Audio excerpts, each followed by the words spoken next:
फाशी द्या फाशी द्या आरोपीला फाशी द्या फाशी द्या फाशी द्या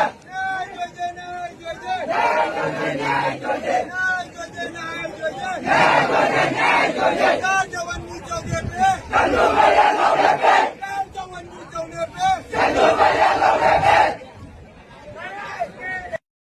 नंदुरबारला काल झालेली जी घटना आहे त्याच्यानंतर पोलिसांनी कोम्बिंग सुरू केलेलं आहे आणि या कोम्बिंगमध्ये विद्यार्थी, आदिवासी, महिला, वृद्ध, कार्यकर्ते यांची धरपकड सुरू करण्यात आलेली आहे। मी राज्याचे गृहमंत्री देवेंद्र फडणवीस यांना आवाहन करतोय की कोणत्याही प्रकारची बेकायदेशीर कोम्बिंग करू नये। पुन्हा परभणीसारखी घटना घडून येण्याची शक्यता नाकारता येत नाही।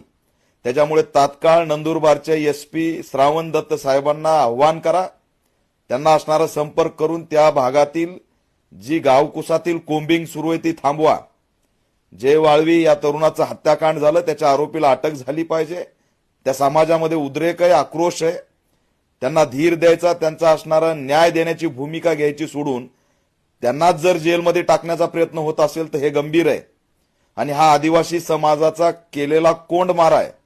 आणि म्हणून गृहमंत्र्याला ऑल इंडिया पॅंथर सेना मागणी करत आहे की तात्काळ ही कोम्बिंग थांबवा। कार्यकर्ते लपलेत, गाव सोडून समाज पळून जायला लागलाय, ते भयभीत झालेले आहेत। एसपींनी तात्काळ त्या ठिकाणी आव्हान करून जी कोम्बिंग सुरू आहे ती थांबवली पाहिजे।